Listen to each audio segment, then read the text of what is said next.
Family, good morning. Welcome to Game Day. I appreciate you guys being here. How does Florida State's loss impact Alabama, the playoff hopes? Let's talk about it.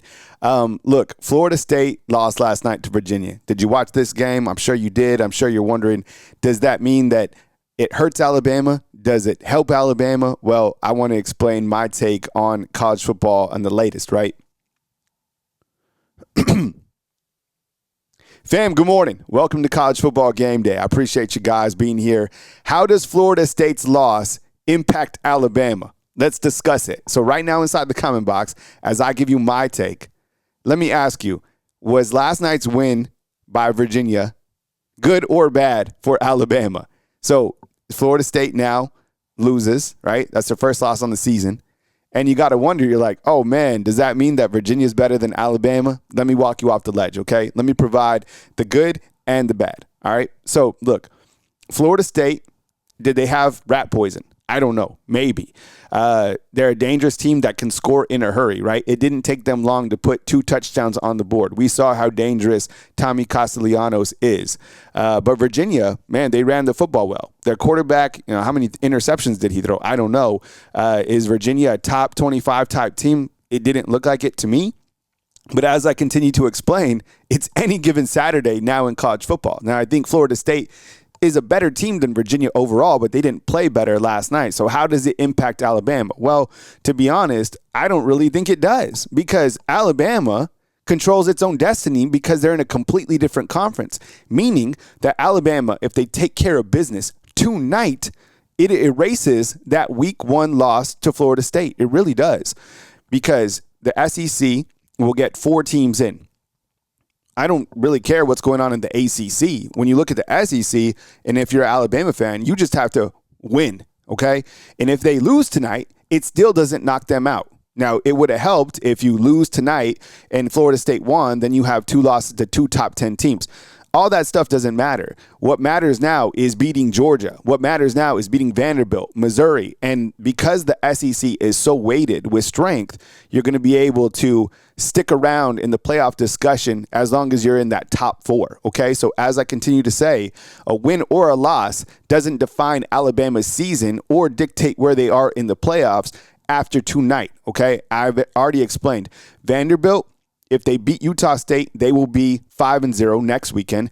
And then if Missouri wins today against UMass, they will be 5-0 when Alabama goes to Columbia. Okay, so the impact, you kind of would like to see Florida State maybe go unbeaten, so you could be like, look, they beat Alabama, they're a buzzsaw, but SEC play matters a lot. Okay, now look, I want to talk to you about an update last night in the SEC Student Media Report.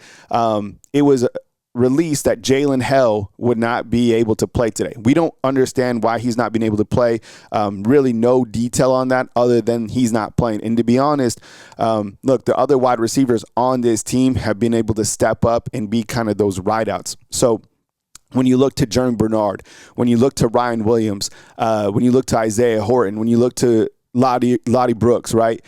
Maybe a Rico Scott. They have so much talent at the wide receiver position. I started thinking about it. I was like, one wide receiver that I could see going crazy in tonight's matchup is Isaiah Horton. That's probably a wide receiver that we don't talk often enough about.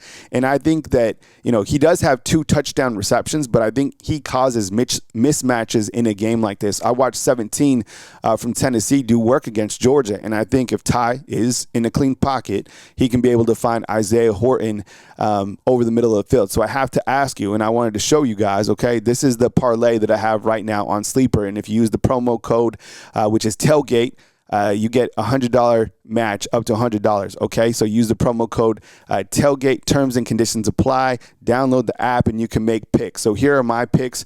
I'll go with you guys right on the screen. So this is my parlay for tonight's game. All right, I got Oscar Delp, Georgia's tight end, catching for more than 17 yards. Do you agree with that? And let me know inside the comment box more or less on these. Richard Young, I don't have him scoring a touchdown. I think if anyone scores a touchdown, probably be Jam Miller, right? In terms of running back. Isaiah Horton, I have him more than 29 yards in this game. Ryan Williams, 62 yards. I'll take more for Ryan Williams in a game of this magnitude. Kevin Riley, I don't think he scores a touchdown tonight. You have Frazier for Georgia. I'll take more than 56 yards for him on the ground. Jeremy Bernard, more than 63 yards receiving. He has to. And Josh Cuevas, I'll take more, 24 yards tonight against Georgia. Do you think I'm off? Is there anything that I missed within those picks? Remember, use the promo code when you download Sleeper. Get a $100 match up to $100. Use the promo code tailgate. Terms and conditions apply. Look, the national picture today, the big game other than Alabama and Georgia is clearly up in Happy Valley. Have you seen Coach Saban today? Are you watching Game Day as I'm cutting this video? Turned it on this morning, and he's in a white tuxedo. Okay, absolutely hilarious. And I don't know if either Oregon or Penn State is a contender or a pretender. All right, I like to think maybe Penn State is in that pretender category, but is this a year that Oregon can really kind of muscle their way and show that, you know, with all the money they have and Dan Lanning that they have, that this is a team that can really be a contender? I want to hear from you inside the comment box and make your pick. Who you taking, Oregon or Penn State? I know we got a couple good SEC games taking place. Tennessee taking on Mississippi State. You have Auburn taking on Texas A&M. Those games should be good. And like I said, I think the SEC continues to cannibalize itself. Couple more things. Coach Saban said, look, you got to be able to establish the run game if you're Alabama. Can Alabama do that tonight? The question is, can Jam Miller, who's coming back, can he be the catalyst to get the running game going? I don't know. It's not like Jam Miller has rushed for 100 yards or whatever the last 2 times that he's played Georgia. He's caught 2 touchdown passes, but what's going on with Alabama's run game? Is that tied to Ryan Grubb? Is that tied to what the defense is giving Alabama? You got to think time of possession would bode well for Alabama in a game like this, right? And then on the other side, can Alabama stop Georgia's run game, right? They're averaging 209 yards per game. They cannot get 200 yards of rushing per game tonight. So, you know, as you look to kind of the keys of the game, we know the 2 biggest factors, once again, protecting Ty Simpson and stopping the run and getting a ground game going for the Crimson Tide. Hey, I want to hear from you inside the comment box. What do you think are kind of a last-second key to the game? And let me hear from you inside the comment box. Who do you think wins between Oregon and Penn State? Who do you think scores the first touchdown for Alabama?